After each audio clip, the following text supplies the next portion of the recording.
एक बार एक लड़का था। वो अपनी जिंदगी में बहुत अधिक प्रभावशाली बनना चाहता था। वो चाहता था कि वो अपनी जिंदगी में बहुत सफल बने, लोग उसकी इज्जत करें, लोगों के बीच वो अपना प्रभाव जमाना चाहता था। वो प्रभावशाली व्यक्ति बनना चाहता था, लेकिन जैसा वो चाहता था उसके साथ वैसा हो नहीं रहा था, बल्कि उसके सोचने के विपरीत उसके साथ हो रहा था। वो बनना तो प्रभावशाली चाहता था, लेकिन वो लोगों के बीच एक सामान्य व्यक्ति बनकर रह गया था। इसी कारण वो बहुत दुखी था, क्योंकि उसे समझने वाला उसे कहीं नजर नहीं आ रहा था। वो अपनी जिंदगी से ही तंग आ चुका था। एक दिन वो लड़का निराश और हताश होकर अपने नगर के बाहर जंगल की तरफ बैठा था। तभी एक बौद्ध भिक्षु उधर से गुजर रहे थे। बौद्ध भिक्षु ने जब उस निराश लड़के को देखा तो वो सोच में पड़ गए। वे सोचने लगे कि आखिर एक लड़का अकेले जंगल में इतना उदास क्यों बैठा है। वे भिक्षु लड़के के पास जाकर लड़के से पूछते हैं कि तुम इतने उदास क्यों हो और इस जंगल में अकेले क्या करने आए हो। लड़का भिक्षु की बात सुनकर बोलता है कि मेरी जिंदगी से मैं परेशान हूँ। ये सुनकर बौद्ध भिक्षु बोलते हैं कि ऐसा क्या दुख है तुम्हें, जो इतनी कम उम्र में ही जिंदगी से परेशान हो चुके हो, जिंदगी से तंग आ चुके हो। इतना सुनकर लड़का थोड़े गुस्से के साथ बोलता है कि आपको होगा ना दुख, तब आपको पता चलेगा। फिर भिक्षु बोलते हैं कि हाँ हाँ, तुम मुझे बताओ तो सही, क्या पता मैं तुम्हारी समस्या का समाधान कर दूं। ये सुनकर लड़का थोड़ा सामान्य हुआ और भिक्षु को कहने लगा कि मैं अपने जीवन में एक प्रभावशाली व्यक्ति बनना चाहता हूँ। मैं चाहता हूँ कि मैं एक सफल और प्रभावी व्यक्ति बनूं, ताकि सभी लोग मेरी इज्जत करें और सभी लोग सिर्फ मेरा जैसा ही बनना चाहे। मैं अपने समाज के लोगों के लिए एक उदाहरण बनूं, और जब भी सफल व्यक्तित्व की बात करी जाए तो मेरा ही नाम लोगों की जुबान पर हो। भिक्षु ये सुनकर उस लड़के को बोलते हैं कि अच्छा हुआ तुमने मुझे अपनी समस्या बता दी। अब मैं तुम्हें इस समस्या का समाधान बताता हूँ। तुम बड़े ध्यान से सुनना, क्योंकि मैं तुम्हें 7 ऐसी आदतें बताऊंगा जो हर सफल व प्रभावशाली व्यक्ति में होती है। 7 बातों में से 5वीं और 7वीं बात सबसे इम्पोर्टेंट है, लेकिन उन्हें समझने के लिए तुम्हें पहले से शुरुआत करनी होगी। लड़का बड़ा ही खुश होकर भिक्षु से बोलता है कि हाँ, आप मुझे शुरू से बताइए, मैं आपकी बात बड़े ध्यान से सुनूंगा। फिर भिक्षु कहते हैं कि प्रभावशाली बनने के लिए सबसे पहली आदत है कि अपने अंदर झांककर खुद को बदलने की कोशिश करिए। अक्सर लोग सोचते हैं कि अगर वो अपनी आदत बदल लेंगे तो वे एक बेहतर इंसान बन सकते हैं। ये बात कुछ हद तक तो सही है, लेकिन अगर आप ये सोचते हैं कि केवल आदतें बदल कर ही आप एक बेहतर इंसान बन जाएंगे तो आप गलत सोचते हैं। फिर भिक्षु एक उदाहरण बताते हुए कहते हैं कि मान लो एक घर है, अगर उसको आपने पेंट कर दिया तो क्या वो बदल जाएगा। तब वो लड़का कहता है कि बदलेगा तो नहीं, लेकिन हाँ, वो सुंदर और अच्छा दिखने लग जाएगा। तब भिक्षु कहते हैं कि ठीक वैसे ही तुम अपनी आदतों को बेहतर बनाकर एक सफल व प्रभावी व्यक्ति जरूर बन सकते हो, लेकिन तुम पूरी तरह अपने आप को नहीं बदल सकते। इससे आपका नजरिया कभी नहीं बदलता, बल्कि अच्छी और बेहतर आदतों से सिर्फ काम करने का तरीका बदलता है। अगर तुम्हें तुम्हारा नजरिया बदलना है तो सबसे पहले चरित्र के बदलाव पर ध्यान देना होगा, उसे बदलना होगा। खुद की सोच व खुद का नजरिया बदलने के लिए तुम्हें लंबे रास्ते तय करने होंगे। खुद को पूरी तरह बदलने के लिए तुम्हें खुद में झांक कर ये देखना होगा कि असल में तुम क्या हो और क्या बनना चाहते हो। ऐसा करके तुम अपना नजरिया बदल सकते हो, और अगर एक बार नजरिया बदल गया तुम्हारा, तो तुम्हारी पूरी दुनिया अपने आप ही बदल जाएगी। बौद्ध भिक्षु कहते हैं कि प्रिय, एक उदाहरण को देखो। जैसे तुम अगर एक अच्छा इंसान बनना चाहते हो तो सिर्फ दूसरों की मदद करके तुम कभी भी अच्छा नहीं बन पाओगे। अगर तुम्हें अच्छा इंसान बनना है तो दूसरों की परेशानियों को महसूस करके उन्हें एक बार खुद पर लेकर देख के परेशानियों को हल करने का प्रयास करें। फिर भिक्षु ने दूसरी आदत बताई और कहने लगे कि दूसरी आदत है कि अपने आप को बाहर के माहौल में मत डालिए।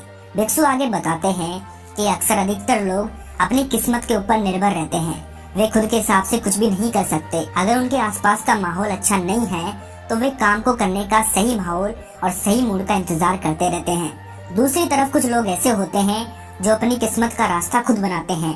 वे अपने दिमाग के मालिक खुद होते हैं। वे मूड के हिसाब से काम नहीं करते, बल्कि काम के हिसाब से मूड बनाते हैं। उन्हें मौसम या माहौल से कोई फर्क नहीं पड़ता।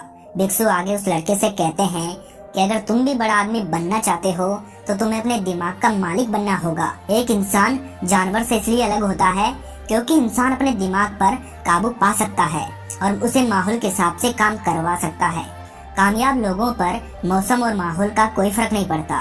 वे तो अपने नियमों के हिसाब से चलते हैं। उन्हें बाहर के नियमों और माहौल से कोई फर्क नहीं पड़ता। और दूसरी ओर जो माहौल के हिसाब से काम करते हैं उनके कभी बहाने खत्म नहीं होते। वे लोग हमेशा ही बाहरी चीजों को दोष देते रहते हैं। फिर भिक्षु अपनी बात जारी रखते हुए कहते हैं कि तीसरी आदत है हमेशा जीतने के बारे में सोचो। भिक्षु कहते हैं कि जहाँ पर प्रतियोगिता होती है वहाँ पर रिश्तों में खटास आना शुरू हो जाती है, क्योंकि प्रतियोगिता में हर व्यक्ति सिर्फ यही सोचता है कि वो सबको हरा दे, और सबको हराने वाली सोच ही इंसान को ले डूबती है। क्योंकि हराने के चक्कर में इंसान ये भूल जाता है कि असल में उसकी मंजिल क्या है। भिक्षु ने कहा कि तुम इस बात को ध्यान से समझो कि किसी के जीतने के लिए हर बार किसी को हराना हो ये जरूरी नहीं। अगर तुम ये सोचोगे कि हर कोई एक साथ जीत सकता है और आप बिना किसी को हराए भी जीत सकते हो, तो आप प्रतियोगिता को अपनी जिंदगी से बाहर निकाल फेंकोगे। अगर आपको तेज भागना है तो अकेले भागिए, लेकिन अगर आपको दूर तक चलना है तो सबको साथ लेकर चलिए।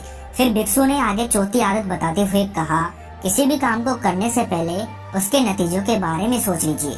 दोस्तों, अगर कोई भी आपसे पूछे कि ताजमहल सबसे पहले कहाँ बना था, तो शायद आपका जवाब होगा कि आगरा में। लेकिन दोस्तों, सबसे पहले ताजमहल किसी के दिमाग में बना होगा और फिर उसे आगरा में बना दिया गया होगा। इसीलिए किसी भी काम को करने से पहले उसके बारे में सोच लेने से आप कामयाब बन सकते हैं। बौद्ध भिक्षु ने कहा कि इसके लिए आपको दो बातों का ध्यान रखना होगा। सबसे पहले तो तुम्हें ये बात ध्यान में रखनी होगी कि आपको जाना कहाँ है, आपका असूल क्या है। इस बात का ध्यान रखने का फायदा ये होगा कि फिर तुम वही काम करोगे जो तुम्हें अपनी मंजिल की तरफ लेकर जाएगा, अन्यथा आप एक ही जगह पर घूमते रहोगे। इसके बाद तुम्हें ये ध्यान में रखना होगा कि जो भी काम तुम कर रहे हो उसका परिणाम क्या होने वाला है। तुम उस काम को करने के तरीकों के बारे में विस्तार से सोच लीजिए, जिससे तुम्हें वही नतीजे मिले जो तुमने सोचे थे। पहले ही ये सब सोच लेने से तुम्हें भविष्य में कोई दिक्कत नहीं आएगी, तभी तुम सुखी और सफल बन पाओगे। बौद्ध भिक्षु आगे पांचवी आदत बताते हुए कहते हैं कि तुम उस काम को सबसे पहले करो जो आपको आपकी मंजिल के करीब लेकर जाता है। भिक्षु लड़के को समझाते हुए कहते हैं कि अपनी मंजिल तक पहुंचने के लिए तुम्हें उसे हर दिन जीना होगा। तुम्हें हर दिन कुछ ऐसा काम करना होगा जिससे तुम अपनी मंजिल तक जल्दी से पहुंच पाओ। इसके लिए मैंने जितनी भी आदतें बताई है और आगे बताऊंगा उन्हें अपनाना होगा। हम अक्सर उसी काम को ज्यादा समय देते हैं जिसे करने से हमारे काम की क्षमता बढ़ती है।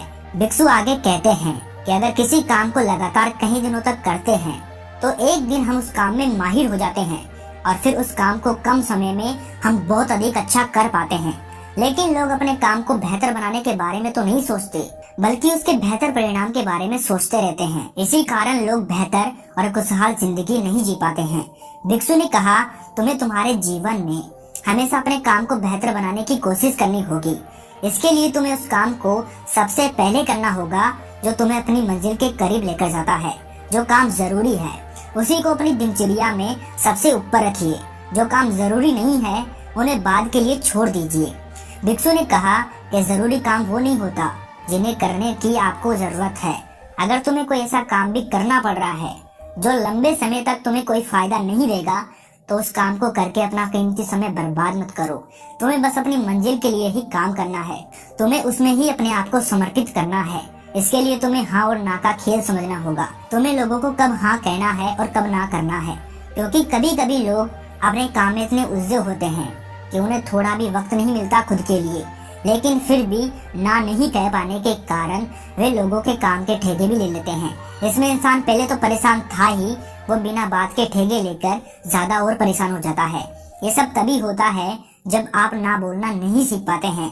अगर किसी काम को हाँ करने पर तुम्हारे काम में थोड़ी भी बाधा आती है तो उसे ना कहने में ही फायदा है।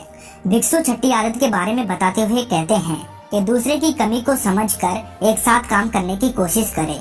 भिक्षु उस परेशान लड़के को समझाते हुए कहते हैं कि अगर किसी काम को कुछ लोग मिलकर करे तो काम बेहतर हो पाता है। अगर किसी काम को सिर्फ एक ही इंसान करे तो उसमें गलतियां होने की संभावना ज्यादा होती है। एक साथ काम करके हम एक दूसरे की गलतियों को दूर कर देते हैं। भिक्षु ने आगे कहा कि हर इंसान परफेक्ट नहीं होता, हर इंसान में कोई ना कमी जरूर होती है, लेकिन अगर काम मिलकर किया जाए तो कमी भी पूरी हो जाती है और सपने भी। हमेशा एक दूसरे के साथ मिलकर काम करो। ऐसा करने के लिए तुम्हें एक दूसरे को समझना होगा, एकता बनाए रखनी होगी। अपने साथियों में ऐसा माहौल बना के रखना होगा जिससे सभी एक दूसरे की बात को समझे, एक दूसरे के हालातों को समझे, तभी तुम इस आदत में माहिर हो पाओगे। फिर भिक्षु उस लड़के से कहते हैं कि अब जो आदत मैं तुम्हें बताने वाला हूँ वो बहुत ही जरूरी है। इस आदत के बिना तुम कुछ भी अच्छा नहीं कर सकते। इसीलिए मैंने तुम्हें शुरू में बोला था कि अंत में तुम्हें एक ऐसी आदत बताऊंगा जो बहुत इम्पोर्टेंट है। लड़का बहुत खुश होकर उस बौद्ध भिक्षु से कहता है कि जी गुरुवर, आप बताइए, मुझे आपकी इस बात का बेसब्री से इंतजार है। फिर भिक्षु आगे की बात जारी रखते हुए कहते हैं कि सातवीं और सबसे महत्वपूर्ण आदत है कि एक बेहतर इंसान बनने के लिए तुम्हें अपनी सेहत का ख्याल रखना होगा, क्योंकि अगर तुम अपने हथियारों की धार तेज किए बिना युद्ध लड़ते जा रहे हो तो उसकी भारी संभावना है कि तुम युद्ध में हार जाओ। ठीक उसी प्रकार अगर तुम अपनी सेहत का ध्यान रखे बिना ही काम करते जा रहे हो तो तुम्हारी कामयाबी की संभावना बहुत ही कम है। तुम्हारी सेहत ही तुम्हारा हथियार है जिसकी धार तुम्हें तेज करनी है। सेहत 4 तरह की होती है और अपने आप को सेहतमंद रखने के लिए तुम्हें इन 4 बातों का ध्यान रखना होगा। पहली बात, शारीरिक सेहत के लिए तुम्हें रोज अच्छा खाना खाना होगा और रोज कसरत करनी पड़ेगी।